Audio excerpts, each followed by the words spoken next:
what?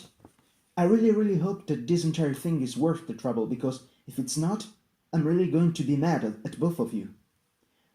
These are Jen's words, muffled by the bathroom's door in their shared caravan for the mission. It shall be simple, an illegal auction, held in a fancy place up on mountain. Two of them in the middle of the action, and one in the van guiding the operations, and be ready as a sniper on a tree or something. And, like a very organized group of intelligence, they decided the roles by drawing out the shortest stick.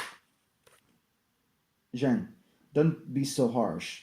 It's gonna be fine. Just don't think about the shoes, for example, and it will go smooth as a baby button. Lucas barks from his seat near the computer, a beer in his right hand and a very excited Mike bouncing all over the small space between the table and the fridge. He's wearing a really nice, tidy, and elegant suit with a golden papillon and lacquered shoes. His hair combed below his ears and a small handkerchief piking out of his front pocket. The rolls are really clear when John walks out from the bathroom. His hair are longer, thanks to extension, almost the same color of his own hair. Beautiful, patchy looks on his back and his shoulders, and vibrant, lacy green dress. The hem of the skirt a little bit over his knees, with his back completely open, and a pair of black pumps. Just 7 centimeters of pure rage and embarrassing under his layers of makeup, fake eyelashes and nude lipstick. "Oh, Jean, you're so gorgeous, a really beauty," Mike shouts, and the smaller one snorts anxiously. Their team is the best. No one can say otherwise, because they complete each other like a puzzle pieces. Jean is the Iron Fist in a satin glove, so petite and cute and perfect for undercover operations and fist fight at the same time. Mike, with his noble features, is perfect for diplomatic matters, with a preference for quick and effortlessly operations like poison in a fancy glass of wine. And Lucas, well, is clearly the head of the group. Too smart, too lazy, and too deadly precise with a sniper rifle. The Pythagoras, they used to be called, the most effective and eccentric group of spies of the country without any doubt. And this time, it's really like the others. A big illegal action held by some rich people, with a big prize ready to be sold and definitely owned by the state. Rumors say that it's an old manuscript of some sort, well preserved and unique. It was the government itself the one who required them to do something about it. It's always been their favorite customer, with much of Lucas' amusement. The place is, indeed, stunning. It resembles a lot some Italian estates, with bright white walls, red and brown sloping roofs illuminated by little lanterns with a cozy, warm yellow light. Little windows, decorated with wood blinds, adorns the walls as well as the ivy which runs very wild all over the building. The garden, too, is amazing with its large and flat stones in the back and front yard. A lot of green space all around the site and some tall fruit trees, maybe apple trees. The problem are the people inside that, almost real, paint, a lot of men in the finest suits, grins all over their faces while beautiful women are hanging to their arms.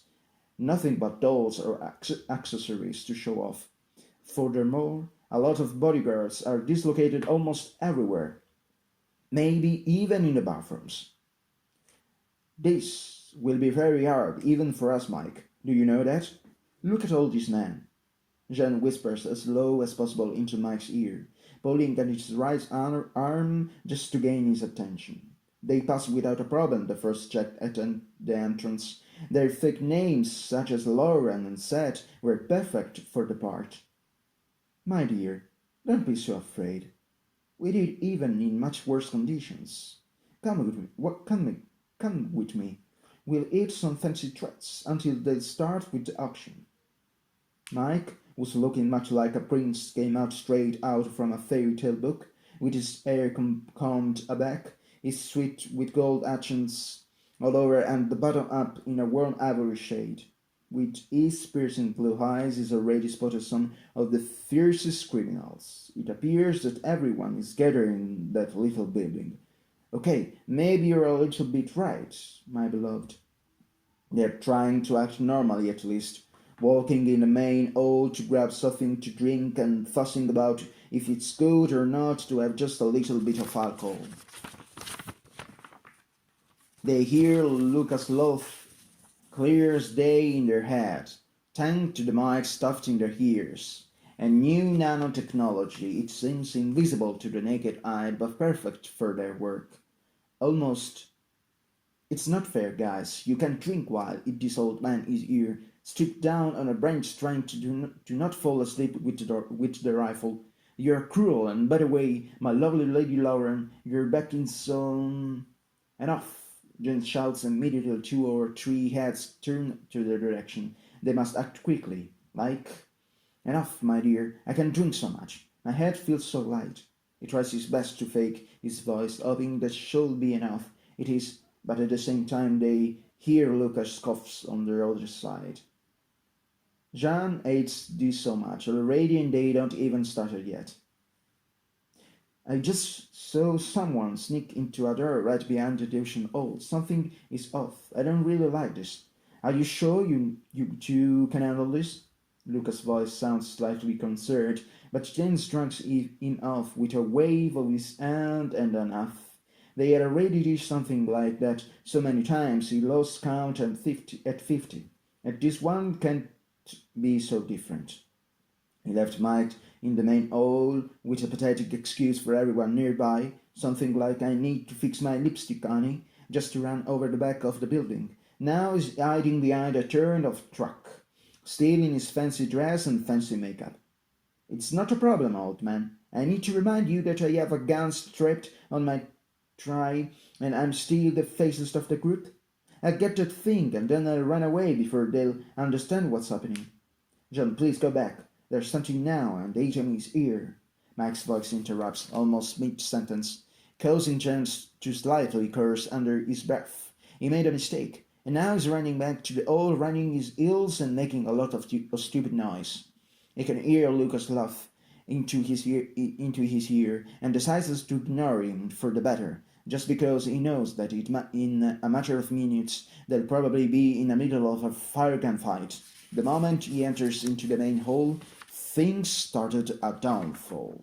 Before running behind a broke table, John sees Mike holding a gun, shielded by another piece of unknown furniture and a book against his chest. With a sigh, he tosses his heels away and grabs his gun, trying to hide behind the same object as Mike did. He's ready to scold him. Maybe he'll do it when they will be safe into the car away from that mess. Mike, give the book to me and run. Lucas is surely downhill with the car. I will be behind you. He shouts over the sounds of bullets everywhere. Mike nods, a serious smile on his face, and throws. That's a distraction. And before everyone can even realize that what happened and why the book was flying into mid-air, both of them are running towards the exit. It's difficult to avoid pieces of broken furniture, bullets, and whatever they want to throw at them too. What did you do? They would have killed you. A bullet from another direction goes between their heads, shooting the man right behind them on his shoulder. That's a close one, until both of them heard Lucas' voice. Jeez, you're making me work. I'm running towards the car now. Thank me later and please move. I don't like funerals. Jazz music is playing and the road goes by really quick. Just some random lights in a pitch-black view. Jean is splayed out on the back of the car, an arm over his eyes and the book right before him. Now he's an eye-secure gaze with a combination of stuff. His breath is softer now, since they're safe and all is one piece. Lucas is driving, humming some random words to the music, and Mike is strangely silent, his brows furrowed and his hair a hot mess. Jean, can I ask you a question? His voice is deep and concerned, and blue eyes are watching as Free sitting up, green dress and everything still on, Jean simply nods while he's trying to strip himself from that infernal thing. You said you went to bathroom for the makeup, but when you came back you were such a mess. If you needed help you could ask. I'm an expert. I watched that beauty guru does her makeup for weeks. The music's not audible anymore, overpowered by Luga's laughter. Jen curses and Mike screams while the shorter is trying to choke him with his stocking.